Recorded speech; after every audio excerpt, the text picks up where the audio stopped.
Hi, this is Ian for Toilet of Hell Radio, and today I am extremely pleased to announce that we have with us the legendary Queen of Metal, Doro Pesch. Doro, thank you so much, Your Majesty, for joining us. Oh, you're sweet. Thank you so much for this great introduction. And yeah, I'm happy to be to be on board. And yeah, thank you for having me too. Well, usually I've been starting off my recent interviews asking people what's going on with them in the pandemic, but it seems we actually know you've been up to quite a lot. So, I mean, you have not only a massive new retrospective of music coming out, you also put on, as I think, the first drive-in concert that I heard of. Yeah, actually, I guess for a rock band, maybe some other people did it before, but yeah, that was quite an adventure. And actually, man, this year would have been so great. And last thing I did was the Megadeth cruise, the Mega cruise, and then one more gig in March with Saxon, and we're great friends. So they had a big anniversary, like 40 anniversary of Saxon, and we played Diamond Head, Tigers of Pantang, all the good stuff. Yeah, and then one week later, we wanted to go on tour, two European tours, two America tours, one South America, Australia, all the festivals. Yeah, and then step by step, everything got cancelled. And wow, that was pretty mind blowing.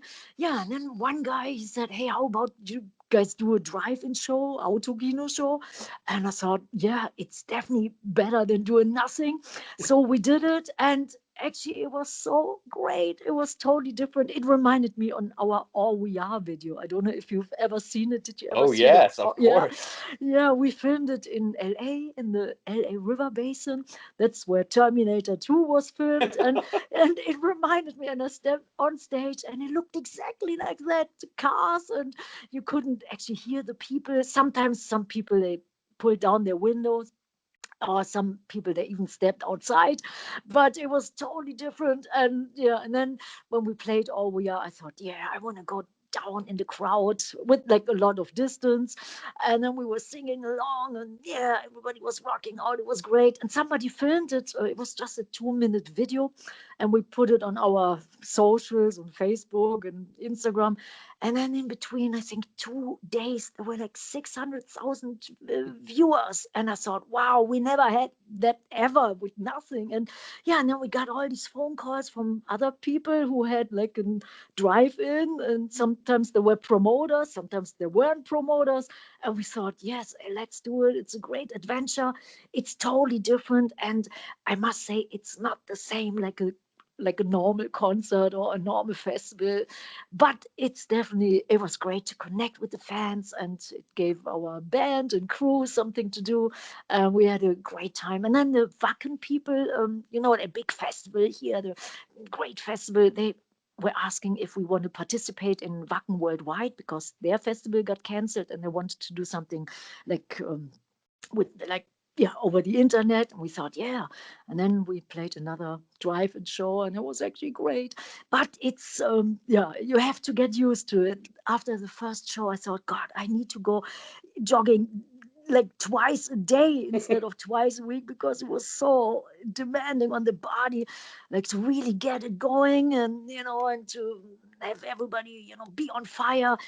You need to give out 10 times more energy, and and you have to get used to that. You don't get as much feedback because you don't hear the people. They're far away, sometimes sitting in their cars with, like, sometimes they had to roll up the window. And it was like every show was different. But yeah, it was awesome. It was awesome to do something. And then, yeah, and then we recorded some songs, actually, for this compilation album, for the Magic Diamonds album. For example, Love Me in Black was recorded in this drive-in setting. And yeah, and many more things. So it was a good thing. But of course, we rather do a normal tour.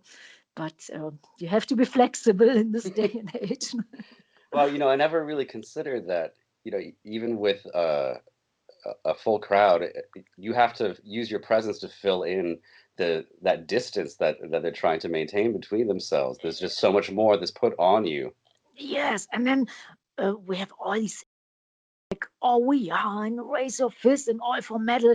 It's usually I'm used to that the crowd is singing along, and usually the crowd is louder than our Marshall amps. But in that case, you couldn't hear anybody sing along. So, you really have to. Yeah, I could feel the energy, which that was great. And sometimes I told the people to let me see your blinkers, or when there was a headbanger, Brilliant. like Hellbound, that's like a die-hard headbanging song. And I said, well, I can't see you guys headbang, but please, shake your car, make your car headbang. And then sometimes you almost saw cars flying because, it took it serious. So it was a lot of fun. It was a lot of fun. And yeah.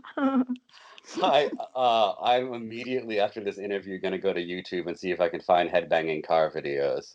Yeah. Usually, maybe I only saw it from our stage because when people are sitting in their cars, I don't know, maybe somebody filmed it. That would be I great. really I hope didn't so. see that yet, but I saw it, just from stage, and it was remarkable. All the cars, they were black. Usually, I only have like the metalheads wearing the black T-shirts with the logos, and and then it was like only black cars, definitely in the first 10 rows. That was funny, like I saw some yellow, some red, but far in the back. But the diehard metalheads, they were all there in front, and they came from all over the world too, and it was so cool. This is incredible. So there's an emergent culture of metal drive-in concert aesthetics. Yeah, yeah. I tell you, it was like it was unbelievable, and then it reminded me on our All We Are video. We were performing on the tour bus, and then everybody was sitting in their cars, and the story was like everybody was frozen, and then through the magic of metal, through the magic of the Warlock, everybody came to life, and then were rocking out with us. So but it looked exactly like that, and it was funny, and like 30 years later, Well, let's talk about this new album, multi-album release, Magic Diamond's Best of Rock, Ballads, and Rare Treasures. yeah, yeah. So I want to cram in, I guess, a bit of I mean, because this is largely a retrospective on your career. I can't let this interview go much further without speaking for my teenage friends and fans of yours, and our memories of how important your work was early on. And uh, and this is a bit of an embarrassing story for me to share with you, but Oh, tell me, that the most fun things. Yeah, I want to know. so it must have been 1989 because your first solo album had come out, and my little dirtbag metalhead friends and I would cut out pictures from metal magazines and put them in our lockers. I have Wow. no idea if kids still do this. I don't know if they have magazines, but you know the way you would put up your favorite musicians in your locker. Mhm. And when I told my friend Ben that I had booked this interview with you, he said, "Oh my God, please tell her what happened when I almost got suspended because of her." Oh, no, really?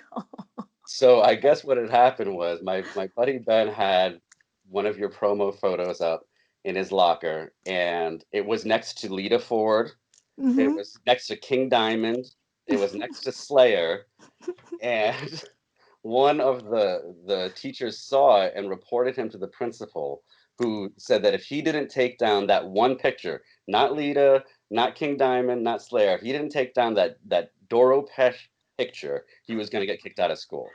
Oh, really? Oh, really? And what was so offensive? Was it That's the thing. sexy? We cannot figure it out. We have scoured the internet for anything that would have been scandalous in your previous promo photos, and they're Yeah. just not. Like what we were No, looking no. was it was not. We were so perplexed by why. Oh, Anyway, that's so yeah. You would definitely expect King Diamond or Slayer and the blood and stuff. But that's so funny. Oh, that is so funny. well, Wow. it's just too sexy for junior high school, I think. Uh, And I never tried to be, because in the 80s there were a lot of like women like trying to put on like it was very in fashion to have like a lot of lace on, a lot of naked skin, but I never did it. I think just like You never yeah, did. That's what's blowing no. my mind about this memory is that we didn't remember it being that salacious, and we can't find any proof anything like that ever existed. And we just must have had a very uptight principal who reacted poorly to you, but not anything else. Oh, that's so funny. Oh God. Oh, that's so funny. But Well, a somewhat more serious question for you based on that. So, if I were to take a time machine, go back and tell all of these guys that I was going to talk oh, to you today, they would want me to ask you one thing. Do you what play is it? Dungeons and Dragons? And no, no, I don't. I don't. Oh my God, I'm so glad I waited this long to know the true answer to that. really, no, I'm like, I'm, I always work like a dog, either in the studio or, yeah, or we are on tour, but there's actually nothing I do in my free time, really. That is incredible. I mean, because I don't think I'm alone in having your early work from the 80s and early 90s being the constant soundtrack to Dungeons and Dragons games. It's a little sad to be honest. If I'm going to be honest, it's a little sad to know that I can't imagine you playing some sort of half-elf paladin right now. No, since I started my first band, I think it was every day the same, going into the rehearsal room, doing demos, going back into the studio, going on tour. And yeah, I didn't do anything else, I think. Yeah, this anything. I don't regret anything in asking the question. But so you have spent all of this time in studio, so you must have seen a lot of things in your time doing this. Could you talk a little bit about how recording was when you first started doing it compared to what's going on with you today? Oh, yeah, yeah, yeah. I'd love to tell you that story. It was actually our first recording we did yeah, many years ago. It was with my band Warlock, and we went into the studio recording the first album. It was called Burning the Witches. And I tell you, we had no idea that you can do a take over and over and over. So everybody just had like one take. And then I was singing all these songs, and sometimes the lyrics were like anyhow hilarious because we couldn't speak English, but sometimes I made a mistake, and then I sang some made up stuff, and I was hoping nobody would hear it. And then I never dared to even tell the engineer, hey, I made a mistake. I sang the wrong chorus or the wrong verse. And so I did every song only one time. And then later on, I found out you can do actually many more takes. And if you don't like a take, you can do it again and do it How 10 much times, later 100 was it? times. How long did it take you to realize this? I think the next record, the second album was called Hellbound, and we had like a more professional situation. And then I found out because I was doing it, I was giving it my all. And actually, Burning the Witches, I sang in one day. The whole, I think it has 10 songs. And yeah, and then the engineer said, well, you want to try this song again? And, you're warmed up now. And I said, why? And how? And he said, yeah, but you can do it again. Maybe you can do it better. And then I found out, yeah, you can actually redo your takes, and when you have a mistake or make a mistake, you can redo it. And I found out by our second album, Hellbound. And yeah, so that was my first experience. And I think the other guys in the band, they didn't know.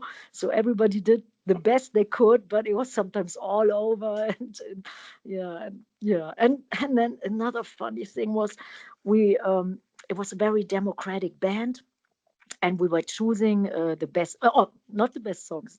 We were choosing the songs for the Burning the Witches album. And then one guy in the band, he said, you know what? I only want to have the worst songs on. And we said, what? And, and everyone said, you're an asshole. And then everyone said, yeah. And the guy said, yeah, and I'm proud of it. So the Burning the Witches album was decided, and like the 5 best songs and the 5 worst songs. And all the other great songs we had tons of songs, maybe about 40 great songs. But Burning the Witches, the first album, is half and half, best and half the worst. And I didn't understand that concept, but another guy in the band thought, oh, that's pretty cool. And so, yeah. So that was another thing. And when you're young and stupid, you do sometimes things. It's like, okay. And yeah, and then I asked him, I said, why do you only want to have the worst songs on the record? He said, yeah, I don't want anybody to hear the good songs. And I said, really? Are you crazy? And yeah, he was. Uh, and he gave up music later on because yeah. So my first recording sessions, they were actually or something else. And now I own a label, a record label. It's called Rare Diamonds Productions, and I owned a studio, but it's a long time ago, and we spent so much money, and you always have to be up to date. And then when the computer breaks down, or even it was before computers, it was so sinful expensive. And then one day I went into our studio, and there was no electricity anymore because we didn't pay electricity bill. Was no water anymore. And then we thought, okay, it's time to close doors. So I don't have a studio on my own anymore, but it Well, was can I? fun the time I had it. I'd like to ask you a couple of questions about your perception of how the industry has changed in that regard. So, I mean, simply put, you can't make money today like you could in the 70s and 80s. Yeah, it's actually when we started, it was like, yeah, the golden 80s. My first band I had in 1980. And then I was definitely a witness when metal grew bigger and bigger and bigger. It was awesome. And my first big tour was actually with Judas Priest in 86. Second tour was Wasp, then Rodney James Dio in 87. And it was unbelievable. It was unbelievable. And we thought it would always go up and up and up. And then I did one record, and we were always recording in America because I love America. I totally do. So one time I was driving uh, into the studio, listening to radio, and then I thought, wow, man, the sound is totally different. And on every station had like this weird sound, and that was the beginning when grunge became big. Mm. And I thought, I hope that's not a problem.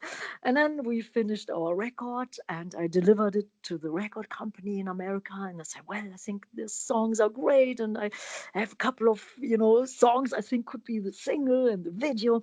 And then I said, well, is it grunge? And I said, no, it's more like traditional metal rock.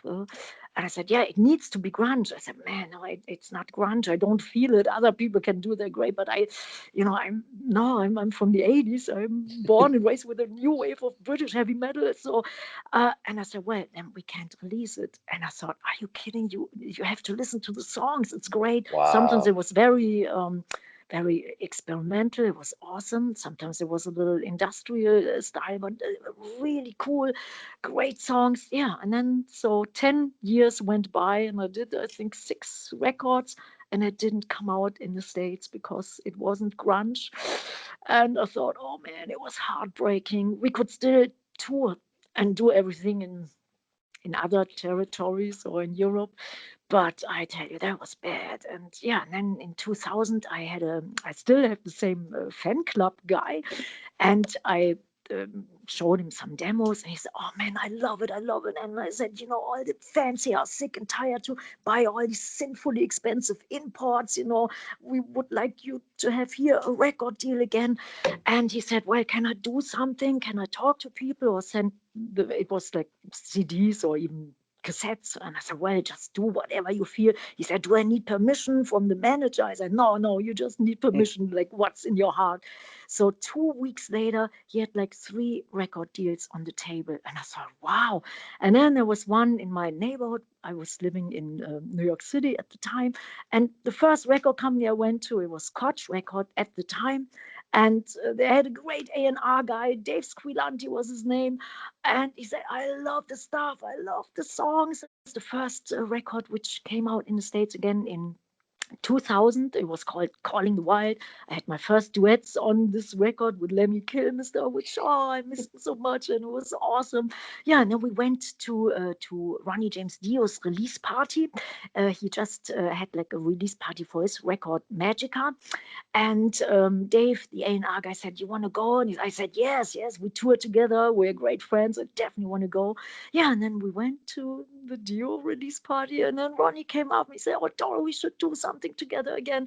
Yeah, and then we did like this great tour. It was in 2000, and we played all the big venues where everybody said, "Well, metal's not doing so good," but that was the beginning that metal was really becoming big again, and it was a fantastic tour. And it was Sanctuary, Warlock, and no, Doro. I lost the name Warlock once, so there was always a mix between Doro and Warlock, and so on and so on. Mhm. But yeah, it was Sanctuary with the great Borodane, who was not anymore with us. Yeah, and oh god, Yeah. no, it was the Megadeth tour with Sanctuary, and the Dio tour. It was with Yngwie Malmsteen. So many, yes. A lot of people that you mentioned, and I was thinking about this before our interview when I was listening to your duets, which you've done a ton of. A lot of those people Yeah. aren't with us anymore, and from a fan's perspective, it really Yes. lends something different to the song when you hear it now that they've passed, and I can't imagine what it's like for you to hear those songs now that they're gone. I tell you, when I was putting this record together, the Magic Diamonds, it's a best of, but it has many unreleased tracks and many really real treasures. Then I was listening to all the duets, and of course the duet with Lemmy is on, and oh man, and it was so great to hear him again, to hear his voice. And Pete Steele is on. The song is called Descend. It was so cool to do that together. And yeah, I tell you, that's really hard. Like, yeah, my favorite people, they're not anymore here, and I still feel connected. I really do, and they're still like, yeah, deep inside my heart, and I feel they're still around us somehow. But yeah, it's hard. Yeah, like especially yeah, Ronnie James Dio and Lemmy, they were my best friends, absolutely, and yeah, but we have to keep going, no, as long as we can, and We I want to do. make Lemmy and Dio proud, and yeah, yeah. Yeah, how does that make you think about your own career going into the future? Well, I when I was 24, I woke up one day and I thought I want to dedicate my life to the fans and to the music. And ever since I'm doing that, and I'm so happy, and I want to do it till the day I die, the best I can. Of course, many more songs and records, and hopefully yeah, festivals, and all these great shows, which I miss so much. And yeah, I want to do it like, yeah, full force, 110% every day. And yeah, and then do it like Lemmy did it, to you know yeah, till you can't do it anymore, till God says, okay, time's up, you did enough. So yeah, I want to do it for the rest of my life, and yeah, and always, give it my all. And yeah, but it's easy for me. It maybe sounds like hard work, but no, I enjoy it so much, and I know I do it for the fans, or I do it for people who love it, who really feel they get something out of it, or they get some positive energy or power, or hope, or even when they can just rock out and just like like feel good. So that's my goal in life, and And you really have to live up dedicated your more. life to this. I mean, to the expense of not even playing Dungeons and Dragons, we've established, which is just remarkable to me. But Yeah. but you have done some martial arts, I understand. So there is something for you outside of this metal world.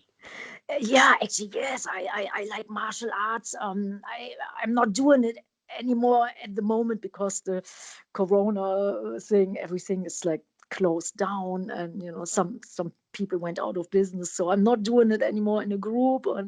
But yeah, I love that. I love everything like which is intense, and I learned so much too. Like I learned discipline, and I learned how to take, when somebody hits you, that you have to get up and just like go on, move on. And yeah, and that your mind is in the right mind frame. And yeah, feel like I have much more, yeah, strength and power. And yeah, and I can deal with stuff much better.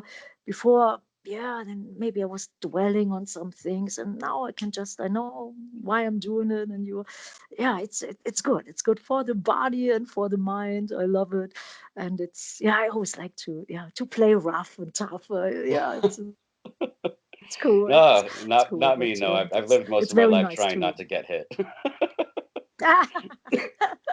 Yeah, yeah, of course, that's the best, way. But I tell you, even when I was touring, sometimes we played in some really bad neighborhoods, but because that's where the best clubs are usually. And sometimes I was happy that I kind of know how to defend myself, or to at least run away.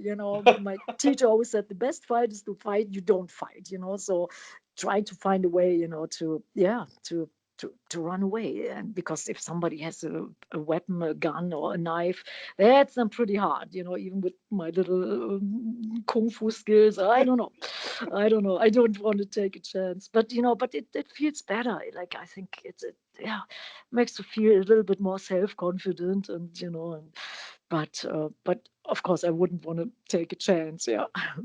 No, well, and on the other end of the spectrum, do I understand this right that you have a perfume that's being released right now? Yeah, it's actually, we always try to come up with some specials, like for the box set. Like, we always do box sets, and I'm a big fan of, like, vinyl and picture discs and stuff. So there's a box set for the vinyl edition. It's a two double vinyl in color, and and the Rare Treasure comes as a CD with that, and a poster and all that stuff. And the 3 CD thing is like in a box, and it comes with a little scarf and two perfumes, and one is for men and one is for ladies. And of course, it's unisex. It's up to the taste. But yeah, I always want to have my own perfume, and now it's in that box set. And we don't know if we want to distribute it to any perfumeries and stuff, but it's that special thing for the box set, and it smells so great. And I was working on it since 1993, so certain Really? things take time. Yeah, now it's there, and it's called True at Heart, because one record of mine was called True at Heart. And there's a song, it's one of my favorite songs. It's called Fall for Me Again. And the line True at Heart is in the song Fall for Me Again. So I thought, yeah, oh, that sounds nice. And yeah, I think it smells really good. And it's really uplifting. You put it on and you're immediately in a good mood. And yeah, I love it. And it comes in some little special bottles. One is a little skull. It looks so sweet. Even if you don't wear perfume, you can put it into your collection. It looks really cute, and I very gotta natural. say, I'm curious. Could you briefly explain what goes into perfume development that lasts from 1993 until now? Yeah, okay, actually, yeah, in 1993, I came up with this idea. I would like to have my own perfume, because, when you're touring a lot, like when you're like, like 6 months on a tour bus with 20 guys, you definitely want to have something what smells fresh, because it's, sometimes you can't take a shower, and it's like, oh man. So I always, went into the tour bus when everybody was sleeping, and then spraying some little, like my favorite perfumes and stuff. And everybody said, oh man, it smells so clean and good. And everybody was in a good mood. So I thought, I want to do my own perfume. And then I was fiddling around with it and mixing stuff, mixing perfumes, mixing perfume oils. And usually there were always some musicians. There were living in my apartment too, or like boyfriends. And then I was mixing the whole night while they were snoring like hell. And then early in the morning, like 5 o'clock in the morning, I thought, I got it. Great smell. It's magical. It's great. And then I woke up the guy and I said, hey, you got to smell it. You got to smell it. I think I'm done. And he said, are you insane? And I said, yeah, I got something great. And I said, just wait 2 more minutes. And then, why? Yeah, I want to do it even better. So I put a couple of more oil stuff in it, and then I ruined the whole smell. So that's how long it took for 1993 till now. And I found somebody who was helping me now with this perfume, because it's not so easy to yeah, it took that long. Yeah. Inspired by being stuck on a bus with a bunch of smelly touring musicians. I love it. I tell yeah. Sometimes we toured. Sometimes we toured just the band, and sometimes band and road crew, and then sometimes three bands and road crew, so it was always Mm. depending on the times. So in the grunge times, there was definitely, two bands and a road crew in one bus. So it was, oh, yeah. So but yeah, but sometimes, smell is something nice, and I spray something on before I go on stage. I have like certain rituals. I put on my stage gear and makeup and do the hair, and then we give a group hug, to say, okay, now let's kill him. Let's get out there and let's do a great show. And then I always have a little perfume on, and everybody's like, yeah, in a good state of mind, feels good, and yeah. I mean, I love sweat. I love the sweat of the headbangers, of the fans. That's for me the best smell. When I smell them right when they're headbanging, and when I get that wet hair in my face, that's for me the ultimate. But since that's not happening right now and no more shows at the moment, I want to.